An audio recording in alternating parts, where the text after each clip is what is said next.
When I saw this picture, I said, no, I want to do this tutorial because there's something I want, in another easier way of cutting your collar I want to show you people today.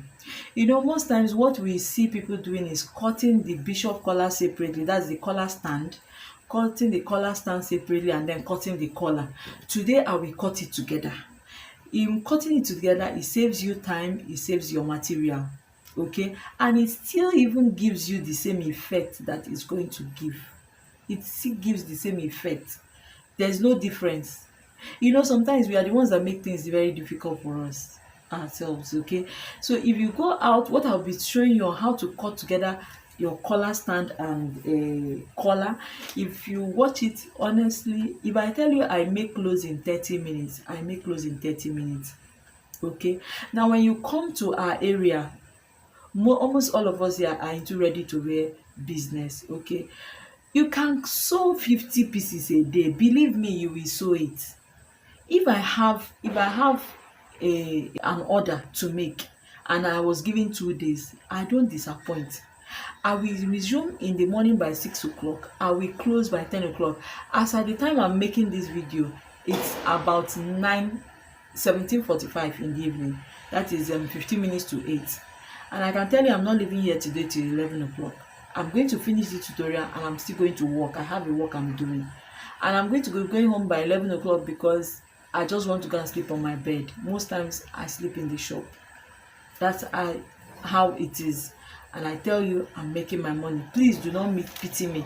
I don't need anybody to pity me. But I'm just saying, if you are in Nigeria and you are thinking of leaving your designer work, fashion designing work, because there is no work, sister, you are the one that is not looking well.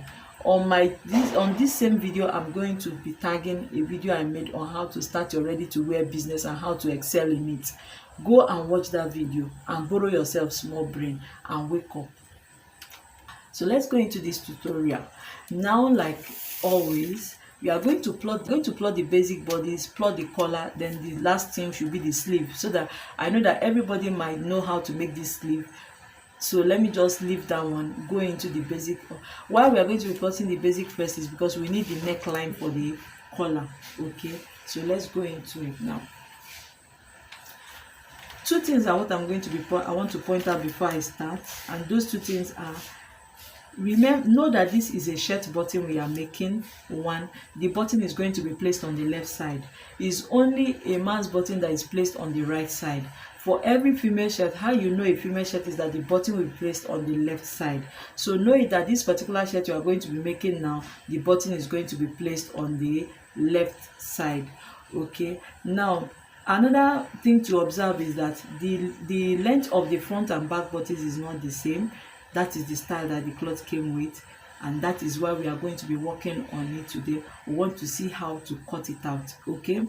Now, and then the last but not the least, the cut together collar I talked about, okay. So let's go. Let me place my border line, my 1-inch border line, like I used to say, okay. Then I mark my shoulder line, which is 8 inches.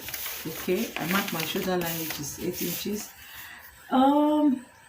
Here we are going to be calculating. We are not going to be going by the neckline 3 by 3 inches. No, if you do this, your collar will not lap the way it's lapping on this picture. So what you are going to do is your bust divided by 12 inches. Whatever you got is what you are going to be using. So my bust is 40 and I'm going to be dividing it by 12 inches. Whatever I got is what I'm going to mark here, and is what I'm still going to mark here, okay. If you do it like this, like for a plus size person, okay, for a plus size person, you have to use this calculation. If not, the neck might be too tight or too wide, okay. So the calculation is bust divided by 12. Whatever you get is what you are going to be imputing here, okay. So now I've added my bust line. Then the back, you can either leave it the way it is or you come down by just ½ inch, okay. You come down by ½ inch. Now I have marked my neckline. Now we are going to come down again to mark our shoulder line so that we can be able to put our line, okay. Then after that, we are going to be extending this armhole line, and then we are going to be coming down by 1/2 inch, because like I used to say, our shoulder is not straight, our shoulder is slanting. So you are going to slant out 1 inch from this neckline, this shoulder line. Now you are going to, because we want to shapen our chest line, you are going to measure from where this 1 inch stopped to this place. Whatever you got, you mark the half center of it, and then you are going to be coming out by 1/2 inch, okay, on that center that you marked. Now let's add the horizontal measurement first. Now our bust line is 10 inches, our waistline is 16 inches.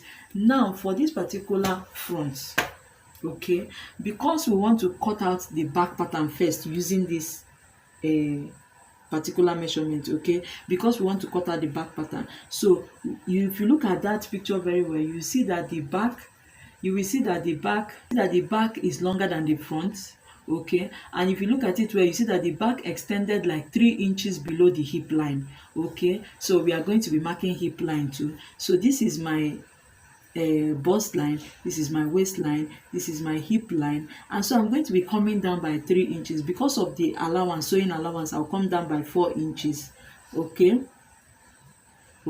So this is it, this is the length for the back. Now we are going to be imputing our horizontal measurement. Now on this our chest line, which is the armhole line, we'll be imputing our bust divided by 4 plus 2 inches. Now the beauty of this particular style we are cutting is that there's no dart, okay, there's no dart, do not fear. Bust divided by 4 inches, and you can see that is a free top. So when you are measuring your customer, whatever bust measurement you make, add extra 1 inch to it, okay. Add extra 1 inch because it's a very free top, okay. So 40 divided by 4 is going to give us 10, plus 1 inch is going to give us 11, plus 2 inches allowance is going to give us 13, and I'm marking my 13 here. Do you understand? I'm marking my 13 here, okay. Now the same 13 that you marked on your bust line, you will still mark it there. Now your waist, coming down to the waist, you will now be doing waist divided by 4, okay, whatever I got plus 1 inch, whatever I got plus 2 inches, and that is what I'm marking somewhere around here, okay. Now we come to our hip line, okay. It's now our hip divided by 4, whatever I got plus 1 inch, whatever I got plus 2 inches, and that is what we are marking out here, okay. Now the same thing we marked on this place, on this our hip line, is what we are still going to mark here, okay. That's what we are still going to mark here, and then we are going to use our curved ruler to connect nicely like so. This is for the back pattern. Now because we have fixed our bust measurement here, round bust circumference measurement here, now we can now complete our armhole by bringing down this one with our curved ruler. Make sure you bring it down, and then you still curve out for the back pattern to join this. If there's anything I'm saying you do not understand, please comment on the comment section, and of course you know I'll be there to reply you, okay. So we are done with our back pattern. That is all. There's no dart on this particular shirt. It's a very, very free shirt, as you can see. There's no dart. Now we are going to cut out. Now we'll place it on another material, okay. We are going to place it on another material, and we are going to trace out this. We are going to trace out this back pattern that we have cut out, so we'll be able to cut it out nicely, okay. We are going to trace it out like so. I'm just doing this because I'm using pattern, but if you ask me, I will say when you are done cutting this one, trace it on your fabric, put your fabric on fold and trace it out, okay. Okay, so this is the back pattern, and we set it aside. Now there's something that I didn't want to add in this pattern when I was doing it, so that it will not get us confused, okay. So now this is our front pattern, right? Our front pattern is where is carrying the button. Pattern is carrying the button, so we are going to give our button 2 inches allowance, okay. We will measure 2 inches all round, 2 inches all round, 2 inches all round, 2 inches all round. Okay,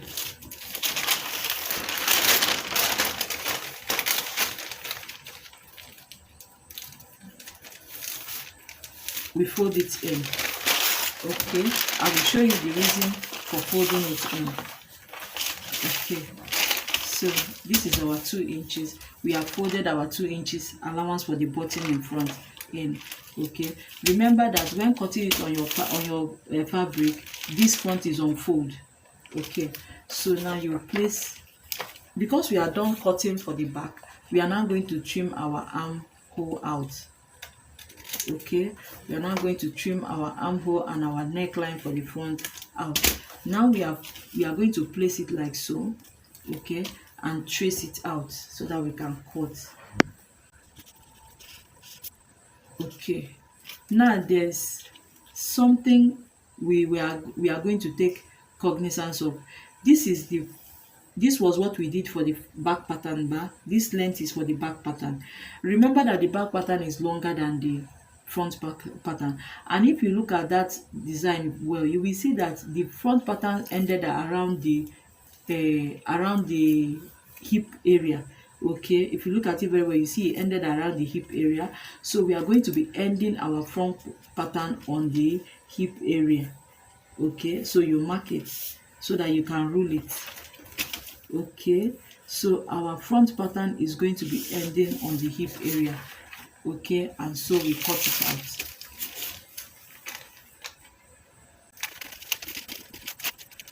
Don't bother about allowance on the shoulder area because there's already allowance on the pattern, so just cut it straight out.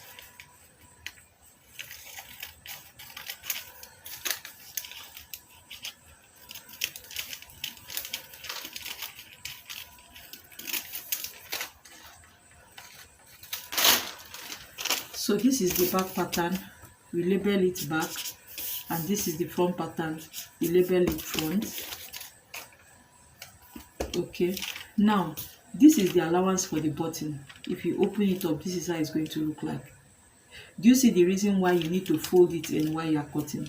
Because when you are done, you should have this. Okay, you should have this because we are going to be folding this one inside, and it's supposed to lap like this. Okay, it's supposed to lap like so.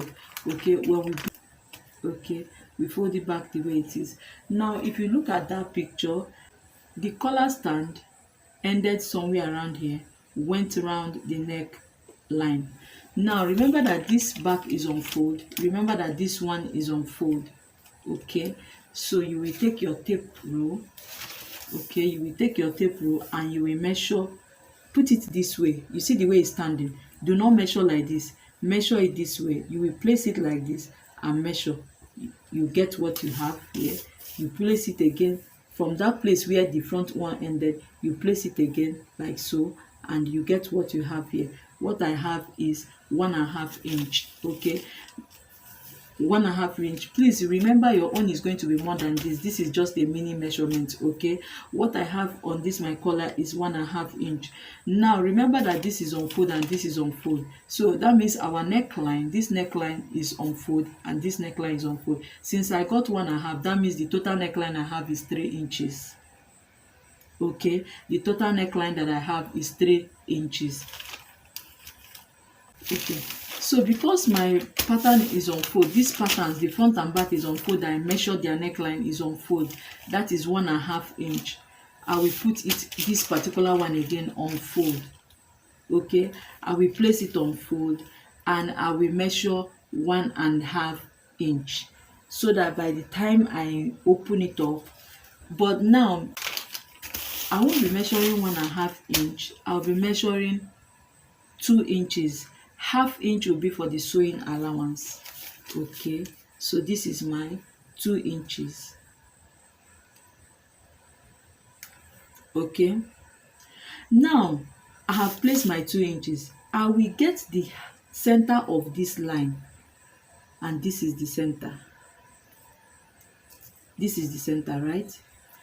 I will come up by 1/2 inch, and this is my 1/2 inch, right? Now I will use my curve ruler to connect this 1/2 inch I went up to this one. This is what is going to make your collar to lap on your neck, to roll and balance well on your neck. If you cut it straight, your collar will be gapping. But if you look at that collar, you will see that the collar is hugging the person's neck. This thing I did now is what will make your collar to hug your neck. Now you are going to now create the collar stand. I will now go up by, if you want your collar stand to be 1.5 inch, you want it to be 1 inch, you want it to be 2 inches, this is where you mark it. I want mine to be 1.5 inch, and I mark my 1.5 inch here. And I will connect with a straight line. Okay. Now, here also, I want it to be 1.5 inch, and I have marked. I will use my curved ruler to connect like so. Now, this is where we will now choose whether we want our collar stay to have a sharp curve or we want it to be curved. I want mine to be curved. Then I will just curve it like so. Using my marker, I will curve it. You can see our collar stand have curved. Now, bring in your hand by 1 inch, 1.5 inch, 2 inch, no matter anyhow you want the style of the collar to be. Mine is 1 inch, and that's why I came in like so by 1 inch. Okay. Now, how wide do I want the leg of my collars to be? Okay.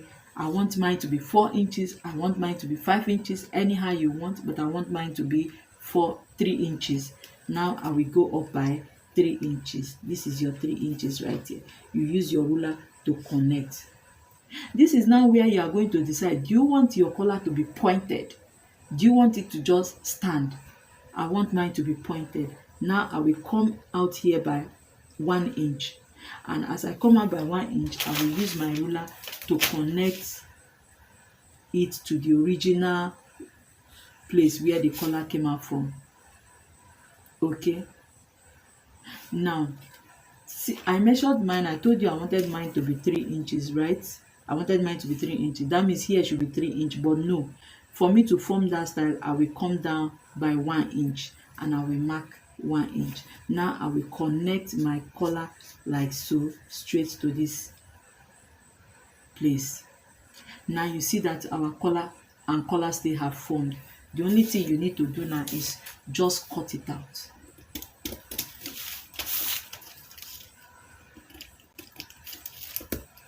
Hold on. I will still tell you there's something else you are going to still do to this collar so that the collar will stand very well. Okay, I will show you what you are going to be doing to this collar to make your collar to stand. So this is your cut together collar stand and collar. If you open it up, you will have something like this. Okay, can you see?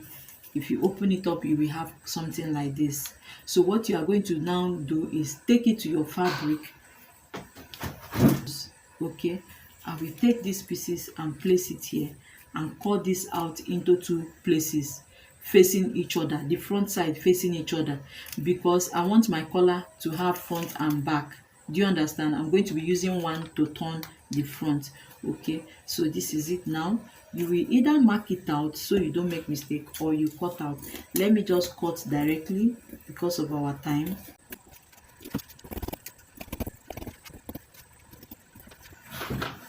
Okay, can you see? I have cut it out. Now this is where you will now use your collar stay called collar stay. Okay, this is called collar stay. You see the side that is shiny? This is the side that has the gum. This side does not have gum. So you are going to use, you can either choose where you want your collar stay to be. You can say, oh, I just want it to be on the collar stand. That means you are laying it on the lining of the collar stand. Okay, but if you ask me, just lay it on all of them. So if you lay it everywhere, okay, you will now use one to turn the other one. Okay, the one that will carry it is the one that has the lining. The lining is the one that will carry the collar stay. Okay, now if you like, you can still put it on the, so that your collar will be very firm. Okay, so you lay it there. Now after you have cut out your pattern, okay, after you have cut out this front and this back pattern on your fabric, okay, now after you have cut out this front and this back and this back bodice, after you have cut it out, you will now lay this collar on the neckline. Okay, now when you lay this collar on the neckline, you know how to fix it. I have a video on how to fix collar stand. Please do well to watch it. I'll be adding it on the description box, so that I told you people, economy is not smiling, so I like minimizing time so that we don't waste time. If there's another video that is described, I've already made another video describing, there's no point making another one. Okay, if I make another one, is to my own benefit because YouTube sees it that I'm working, but it's duplication. Do you understand? So I will prefer that you go back and watch what I have already done. Now I have created this collar stand.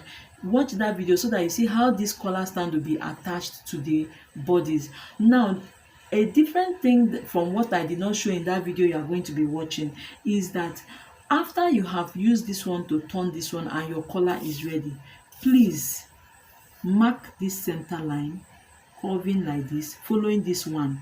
Okay, mark it. You will use your ruler because of use this pattern to be able to mark here and mark here so that you get the actual line. Then you will mark it with your chalk. Okay, you will mark it with your chalk. That's after you have turned placed your stay and you have already turned it. You will mark this, mark it like so. Okay, make sure, okay, you will mark it and you take it to your sewing machine. After you have done everything and your collar is standing, sew on this line that you have marked. Run stitch on this line that you have marked. That stitch you run is what will make the collar to know that, okay, if I wear it ordinarily, it will fall like this. You don't need to tear the collar. The collar on its own will fall because you have already created a demarcation. If you do not run that stitch, this collar might, tend to misbehave because it's cut together. But when you have done everything, run that stitch. When you finish running the stitch, then you take it to your fabric and you join it the way I showed you on that tutorial, on that video. Now I want to show you how to create this particular 3/4 sleeve. For an average adult, your 3/4 is 13 inches, but sometimes some people have longer hand, so I will suggest you just go ahead to measure the person, irrespective of the fact that you know that it's 13. Go ahead to measure the person. Create your border line. Okay, so I'm trying to create the sleeve now. So I will mark my border line already marked. I will calculate my cap's height. The cap's height is on the screen. The formula is on the screen. Okay, and I will mark it. For me, it's 4 inches, and I'll be marking my 4 inches right here. This is my cap's height. Okay, then the full sleeve of the length is 13 inches. Okay, note that your own will be bigger because this is just a mini illustration. Now you will be adding your armhole depth, and my armhole depth is 9 inches. I will mark my 9 inches here. Okay, now I will place my ruler like so, okay, to connect this tip to this 9 inches that I have marked, and I will get the center of this line that I have already marked, which is like this. Now if you like, you can use your free hand. I always used to tell you, use your free hand, okay, but you can as well use your ruler, okay, and you connect like so. This is your confirmed sleeve. Yours will be curvier. It should look like 2. Yours will be curvier. Now you mark your round sleeve on this area. You will mark it, you will measure it, and for me it's 14, so half of it is going to give me 7, and I'm going to be marking my 7 around here. Now you will mark your round. Always remember to mark this round sleeve on the armpit area, the round sleeve here on the armpit area. Very important, because some people is very fat. They are very fat around that area but very slim here. Okay, so I've already marked mine, and then I will connect like so. That is all, guys. Then I want to teach you now. You add your sewing allowance, which is 2 inches. This is my own sewing allowance. Which is 2 inches. Okay, this is my 2 inches. remember what I told you. You will mark it. Okay, I have marked my 2 inches and I will bring this down, but before cutting it out, I will fold that 2 inches in like so. Do you understand? I will fold it in. Never you cut your sewing allowance straight, fold it in. I will show you the reason why you have to fold it in. Okay, show you the reason why, and then you cut out your. Now let me show you why you have to fold it in. Can you see? Are you seeing that it's not straight? It's curved out. Okay, it's curved out. Reason why it's curved out, if it does not curve out like this, you have made mistake, because by the time you will be folding it, it will not lap around here. And also, while you're marking this your sleeve, please remember to add allowance to it. Mine is already carrying allowance. What I measured here was my armhole depth plus 2 inches allowance, my armhole depth plus 2 inches, so I have like 11 inches here. Okay, and then that is all. And guys, your cloth is ready. Now there's something else I want to talk about quickly. So now this is my front and my back pattern placed together. Okay, this is my front and my back pattern placed together. Okay, now there's a design that is by the sides. This is what you have. So you are going to come in here from this back pattern, come in here by 2 inches, and this is my own 2 inches. Okay, and then you are going to be curving out your hand straight from here. Okay, curve out your hand straight. You can go lower than that, you can come out, you can go however you want to yours to look like, but this is how I want mine to be. Okay, cut it straight into the front pattern. Can you see? I cut it straight into the front pattern. Okay, so when you cut it out,